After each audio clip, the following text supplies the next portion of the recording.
Hello friends, कैसे हो आप लोग। उम्मीद करता हूँ आप और आपका परिवार बेहतर और बढ़िया होगा और पुलिस के री एग्ज़ाम की तैयारी आपकी बहुत अच्छे से चल रही होगी।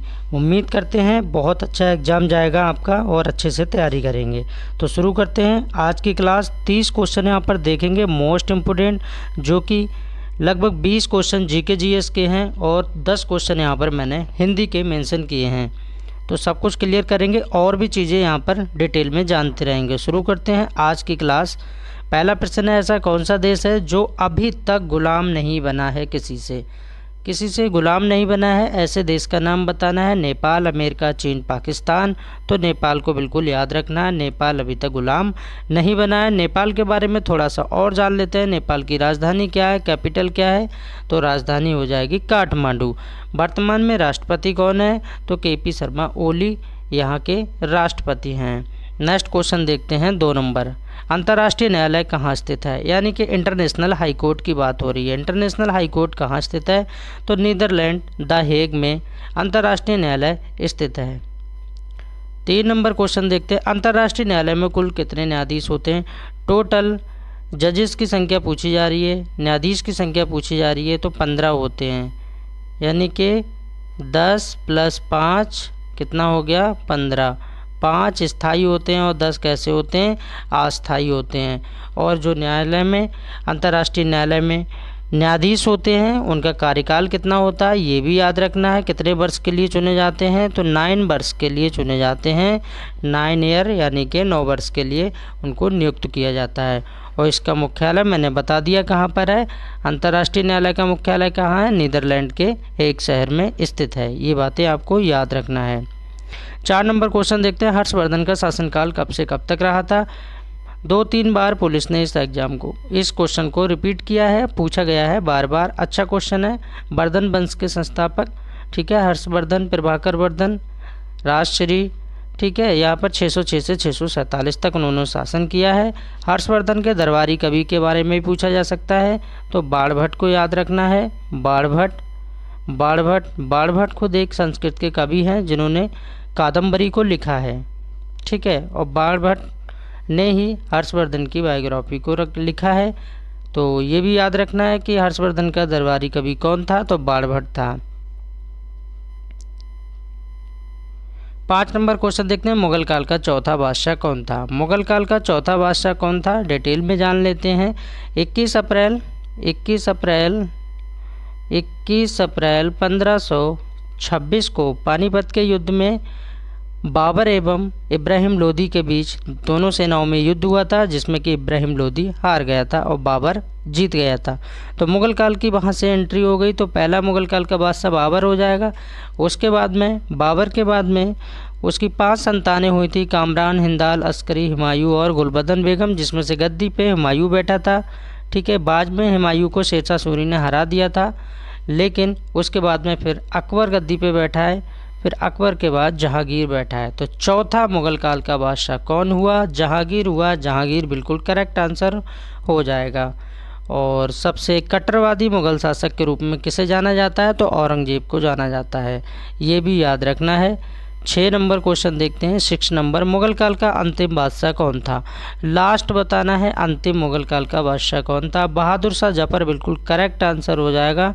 अंतिम और लास्ट मुगल काल का बादशाह था औरंगजेब। कट्टरवादी शासक के रूप में जाना जाता था। बाबर पहला था, बताया ही था मैंने अभी। नेक्स्ट क्वेश्चन देखते हैं। 7 नंबर, नेपाल की वर्तमान में राजधानी क्या है। बता ही चुका हूँ मैं, नेपाल की वर्तमान में राजधानी क्या है, काठमांडू बिल्कुल करेक्ट आंसर हो जाएगा। ओली जी अभी यहाँ के राष्ट्रपति हैं नेपाल के। 8 नंबर क्वेश्चन देखते हैं। ऑटोमोबाइल का ऑडोमीटर किसका मापन करता है। ऑटोमोबाइल की बात हो रही है, ऑडोमीटर की बात हो रही है। ये किसका मापन करता है, तो ये दूरी का मापन करता है। 9 नंबर क्वेश्चन देखेंगे। 9 नंबर क्वेश्चन में क्या पूछा जा रहा है। वतन जागीर की अवधारणा अकबर के शासनकाल के अंत में उभरी थी। वतन जागीर की बात हो रही है और किस मुगल काल के से बात हो रही है, अकबर से। तो निम्नलिखित में से कौन सा कथन वतन जागीर से संबंधित है। ये एक स्थायी और वंशानुगत कार्य था। ए में कहा जा रहा है 1 नंबर पॉइंट में। 2 नंबर पॉइंट में कहा जा रहा है किसी संपत्ति भागी को दंडित करने के लिए इसे जब्त किया जा सकता था। दंडित मतलब सज़ा की बात हो रही है, जब्त मतलब क्या है, छीन लिया जाए उससे। अमीर को इनामित करने के लिए नया वतन जागीर बनाया जाए, जो हो सकता है। 4 नंबर में था वतन जागीर के राजस्व का कुछ हिस्सा इनाम में दे दिया जा सकता है। नीचे दिए गए कोड में से सही उत्तर का चयन कीजिए। तो ये 9 नंबर क्वेश्चन है, इसका राइट आंसर हो जाएगा जो चारों बातें कही गई है वो क्या है, एकदम करेक्ट है। तो सी बिल्कुल करेक्ट हो जाएगा। पहला, दूसरा और तीसरा और चौथा चारों यहाँ पर सही है। नेक्स्ट क्वेश्चन देखते हैं। विविधता में एकता मुहावरा किसने दिया था? विविधता में एकता मुहावरा किसने दिया था? मोहनदास करमचंद गांधी, सुभाष चंद्र बोस या सरदार वल्लभ भाई पटेल या पंडित जवाहरलाल नेहरू? तो विविधता में एकता का मुहावरा किसने दिया था? ये पंडित जवाहरलाल नेहरू ने दिया था। डी बिल्कुल करेक्ट आंसर हो जाएगा। और नेहरू जी हमारे देश के पहले प्रधानमंत्री थे। राष्ट्रपति कौन थे पहले?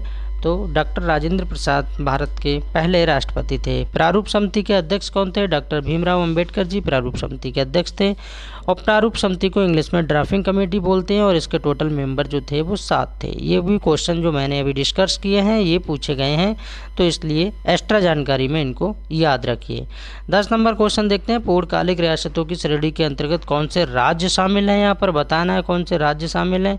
वे राज्य जिनके शासकों में भारत में विलय स्वीकार किया गया था, वे राज्य जिनके शासकों ने पाकिस्तान में विलय स्वीकार किया गया था, या जिन्हें प्रशासनिक इकाई के रूप में राज्य का दर्जा प्राप्त होने तक रखा गया था, या लास्ट कहा जा रहा है वे राज्य जिन्हें यूरोपीय उपनिवेशक के रूप में बनाए रखा गया था। तो 10 का बिल्कुल करेक्ट आंसर हो जाएगा ए बी सी। यहाँ पर तीनों बातें ठीक हैं, जबकि ए बी सी सही है और डी यहाँ पर क्या है, ये गलत है। ए सही हो जाएगा, बी सही हो जाएगा और सी सही हो जाएगा, यानी डी इसका फाइनली सही हो जाएगा। नेक्स्ट क्वेश्चन देखते हैं। 11 नंबर। वर्ष 1881 में केसरी नामक अखबार की स्थापना किसने की थी? अभी लेटेस्ट जो सीटेट का एग्ज़ाम हुआ है उसमें इस क्वेश्चन को पूछा गया है। 1881 में केसरी नामक अखबार की स्थापना किसने की थी? गोपाल चंद्र गोखले, बिपिन चंद्र पाल, बाल गंगाधर तिलक, लाला लाजपत राय? तो बाल गंगाधर तिलक ने की थी, ये बिल्कुल याद रखना है। 11 का बिल्कुल राइट आंसर हो जाएगा सी। नेक्स्ट क्वेश्चन देखते हैं। 12 नंबर। वायुमंडल की कितनी परतें हैं? जो वायुमंडल है उसकी परतें कितनी है बताना है। तो 5 परतें हैं, ये पता होना चाहिए कौन कौन सी हैं। क्षोभ मंडल, समताप मंडल, मध्य मंडल, आयन मंडल और बहिर्मंडल, ये 5 परतें हैं, ये आपको याद रखना है। और प्लीज़ सभी भाई बहनों से छोटी सी रिक्वेस्ट है, प्लीज़ वीडियो को अच्छी लग रही है तो लाइक करें एंड चैनल को सब्सक्राइब करें। शिक्षक भर्ती का ये निःशुल्क प्लेटफॉर्म है, यहाँ पर टीचर भर्ती की भी तैयारी होती है और साथ ही साथ और भी अदर एग्जामों की भी तैयारी होती है। 13 नंबर क्वेश्चन देखेंगे। 13 नंबर क्वेश्चन में क्या है? मुगल राजस्व व्यवस्था जिसमें हर फसल के लिए राजस्व दर की अलग सूची बनाई गई, उसे क्या कहते हैं? जब्त, जांत, इक्ता या जागीर? तो क्या कहा जाता है उसके लिए? इक्ता कहा जाता है। नेक्स्ट क्वेश्चन देखते हैं। इक्ता प्रणाली किससे संबंधित थी? ये पीसीएस तक में क्वेश्चन पूछा गया और बार बार इधर से उधर करके क्वेश्चन को पूछा गया है, कई बार पूछा गया। एकता प्रणाली किससे संबंधित थी? तो भूमि अनुदान से संबंधित थी। नेक्स्ट क्वेश्चन देखते हैं। 15 नंबर। सोमनाथ मंदिर को किसने लूटा था? सोमनाथ मंदिर पहले तो ये पता होना चाहिए इसकी लोकेशन क्या है कहाँ पर ये? तो गुजरात में है, गुजरात को बिल्कुल याद रखना है। गुजरात में ये मंदिर है। महमूद गजनवी, मोहम्मद गौरी, जलालुद्दीन बाबर या औरंगजेब? औरंगजेब नहीं, बाबर नहीं, मोहम्मद गौरी भी नहीं, इसका आंसर होगा पहला वाला महमूद गजनवी। 15 का बिल्कुल राइट आंसर। अब एक क्वेश्चन और आता है कि इसको कब लूटा गया था? तो 1025 ईस्वी में लूटा था, ये भी याद रखना है। मैं आपका टाइम ख़राब करना नहीं चाहता हूँ, लगातार आपको पढ़ा रहा हूँ, ठीक है? बस आप पढ़ते रहिए, लगातार मैं आपको वीडियो देता रहूँगा, क्योंकि जीके एक ऐसा सब्जेक्ट है आप जितना पढ़ लेंगे उतना कम है, ठीक है? आप बेहतर से बेहतर पढ़िए। 30 क्वेश्चन देखना कोई बहुत बड़ी बात नहीं है, आराम से देख लीजिए, किसी भी समय देख सकते हैं आप और अपना स्कोर एक अच्छा कर सकते हैं। नेक्स्ट आपको वीडियो किस पे चाहिए? हिंदी पे चाहिए या मैथ पे चाहिए? आप कमेंट करके बता सकते हैं। नादिर शाह ने कब भारत पर आक्रमण किया और दिल्ली को लूटा? 1739, 1765, 1750, 1754? नादिर शाह की बात हो रही है तो 1739 बिल्कुल करेक्ट आंसर हो जाएगा। 1739 को बिल्कुल याद रखना है। नादिर शाह ने भारत पर आक्रमण किया था 1739 में। नेक्स्ट क्वेश्चन देखते हैं, निम्न में से कौन भारत से मयूर सिंहासन को लूट के ले गया था? कौन था वो बंदा, वो शख्स, वो आदमी जो मयूर सिंहासन को लूट के ले गया था, भारत से लूट के ले गया था? नादिर शाह, मोहम्मद बाबर, महमूद गजनबी, अलाउद्दीन खिलजी। बाबर नहीं ले गया था लूट के, अलाउद्दीन खिलजी नहीं ले गया था, नादिर शाह ले गया था। करेक्ट आंसर क्या हो जाएगा? नादिर शाह। नादिर शाह के बारे में थोड़ा सा जान लेते हैं। ईरानी शासक था। कहाँ का था? ईरानी शासक था नादिर शाह, और ये 1738 ईस्वी में, ये याद रखना है, 1738 में मुग़लों के 13वें शासक अहमद शाह से लूट के ले गया था। ये याद रखना है एक्स्ट्रा जानकारी में। 18 नंबर क्वेश्चन देखते हैं, आज़ाद हिंद फौज की स्थापना कहाँ हुई थी? Japan, Burma, Singapore, England. कहाँ हुई थी? तो सिंगापुर में हुई थी। क्वेश्चन एक और बन जाता है कि सिंगापुर ऐसा देश बताइए जिस देश का नाम भी वही है और वही उसकी राजधानी है। तो सिंगापुर ही है, जिसका नाम भी सिंगापुर है, उसकी राजधानी भी सिंगापुर है। ये टापू पे बसा हुआ है, बहुत ही अच्छा घूमने फिरने के लायक ये जगह है, बहुत ही अच्छा है। ज़्यादातर फिल्मों की शूटिंग भी सिंगापुर में हो जाती है। फिलहाल इस क्वेश्चन का आंसर 18 का सिंगापुर हो जाएगा। आज़ाद हिंद फौज की स्थापना सिंगापुर में की थी। याद रखना है कि इसका जो गठन किया गया था वो भी याद रखिए, 21 अक्टूबर 1943 1943 में इसका गठन किया गया था आज़ाद हिंद फौज का। ये याद रखना है। नेक्स्ट नंबर क्वेश्चन देखते हैं, 19 नंबर। पृथ्वी की उपसौर स्थिति किस महीने में होती है? पृथ्वी की उपसौर स्थिति किस महीने में होती है? तो जनवरी महीने में होती है। 19 का बिल्कुल डी राइट आंसर हो जाएगा। और 30 में से आप कमेंट में ज़रूर बताना आपका स्कोर कितना जा रहा है, कमेंट ज़रूर करना है, ठीक है। 20 नंबर क्वेश्चन देखते हैं, भारत का क्षेत्रफल, एरिया की बात हो रही है। इंडिया का एरिया कितना है, क्षेत्रफल कितना है? 32,87,263 वर्ग किलोमीटर। यहाँ लगा लीजिए वर्ग किलोमीटर को बिल्कुल याद रखना है। 32,87,263 वर्ग किलोमीटर आंसर राइट हो जाएगा। 21 नंबर क्वेश्चन देखते हैं, निम्न में से कौन सा द्विगु समास का उदाहरण है? द्विगु समास पहले तो पता होना चाहिए कैसा होता है, क्या है द्विगु समास की पहचान। हिंदी पे मैं स्पेशल वीडियो बनाऊंगा आपके लिए, बस आपका प्यार सपोर्ट बना रहे। राजा रानी, बात हो रही है राजा और रानी, बीच में योजक चिन्ह है और भी छुपा है, इसमें लगा दीजिए द्वंद। इसमें क्या लगाएंगे आप? द्वंद। सब कुछ क्लियर करेंगे इसी वीडियो में, इसमें द्वंद समास आ जाएगा, ठीक है। पीताम्बर, पीताम्बर का मतलब है पीत है अंबर जिसका, अर्थात बात हो रही है श्री कृष्ण की, यानी कि पहला दूसरा पद ना हो, किसी तीसरे पद की बात करता है तो वहाँ पर बहुब्रीहि समास हो जाता है, राइट। तो पीताम्बर में बहुब्रीहि समास हो जाएगा। भूदेव की बात करें तो भूदेव में भी, भू मतलब ज़मीन होती है, देव मतलब देव, भू की ज़मीन के देव, तो इसमें भी बहुब्रीहि समास ही है। पर त्रिभुवन में संख्यावाची पद होने से द्विगु समास बिल्कुल राइट आंसर हो जाएगा। त्रिभुवन में क्या होगा? द्विगु समास होगा, क्योंकि द्विगु समास की परिभाषा यही होती है कि संख्यावाची पद होता है। बाकी द्वंद में एक तो राजा और रानी इसमें अपोजिट होते हैं और बीच में योजक चिन्ह होता है, आराम से आप पहचान सकते हैं। और बहुब्रीहि में किसी तीसरे पद की बात करता है, जैसे कि लंबोदर यानी लंबा है जिसका उदर, अर्थात गणेश जी, है ना। चक्रपाणी यानी चक्र है जिसके हाथ में, अर्थात भगवान विष्णु। ऐसे करके आप समझ सकते हैं। बाकी आप बस पढ़ते रहिए लगातार, क्योंकि जी के बहुत बड़ा सब्जेक्ट है, आप जितना पढ़ेंगे उतना कम है। 22 नंबर देखते हैं, निम्न में से अशुद्ध वाक्य बताइए, इनकरेक्ट सेंटेंस बताना है। पुस्तक मेज पे रखी है, बिल्कुल ये सही है, हमें तो गलत बताना है। कच्चे तेल की कीमत घट गई, ये भी सही है, ठीक है। ये मेरे सपनों का घर है, ये मेरे सपने का घर है, तो यहाँ हो जाएगा ये मेरे सपनों का घर है। तो इनकरेक्ट हमें यही लग रहा है, अशुद्ध वाक्य बताना था, तो यही गलत है यहाँ पर। नेक्स्ट क्वेश्चन देखते हैं, 23 नंबर। 9 दिन चले अढ़ाई कोस से तात्पर्य क्या है? काफ़ी बार इस क्वेश्चन को पूछा गया है हिंदी सब्जेक्ट के अंतर्गत। 9 दिन चले अढ़ाई कोस से तात्पर्य क्या है? 9 दिन चले अढ़ाई कोस, धीरे धीरे चलना, चलने की कोशिश करना, सुस्त चलना, ये तीनों नहीं हो सकते। डी वाला बिल्कुल करेक्ट आंसर हो जाएगा, सुस्त चलना। 9 दिन चले अढ़ाई कोस यानी सुस्त चलना। 24 नंबर क्वेश्चन देखते हैं, निम्न में से कौन सी रचना महादेवी वर्मा की नहीं है? पहले तो ये पता होना चाहिए महादेवी वर्मा की कौन कौन सी रचना है। यामा भी है, दीपशिखा भी है, नीरजा भी है, ये महादेवी वर्मा की रचना है।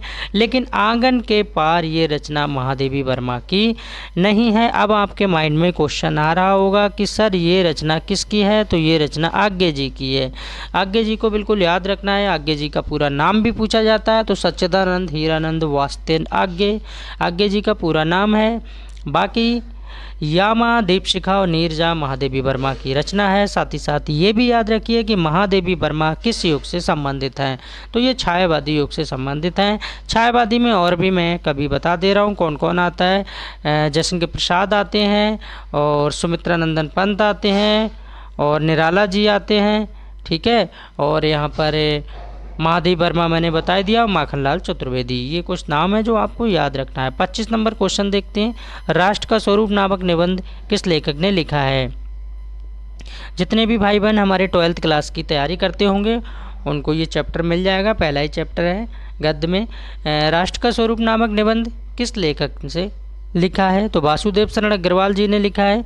उन्होंने और भी निबंध लिखे हैं, जैसे पृथ्वीपुत्र है, कल्पवृक्ष है, कल्पतरु है, ये याद रखना है, वासुदेव शरण अग्रवाल बिल्कुल करेक्ट आंसर हो जाएगा। 26 नंबर क्वेश्चन देखेंगे। अपना का विलोम शब्द क्या होगा? तो अपना का विलोम शब्द हो जाता है पराया।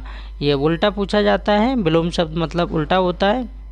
नेक्स्ट क्वेश्चन देखते हैं 27 नंबर। निम्न में से कौन सा सूरज का पर्यायवाची नहीं है? सूरज का पर्यायवाची नहीं है। भास्कर भी सूरज का पर्यायवाची होता है, ठीक है। रवि भी होता है, भानु भी होता है, लेकिन सरिता नहीं होता है। सरिता नदी का पर्यायवाची है। किसका पर्यायवाची है? नदी का। तो आंसर क्या हो जाएगा? डी।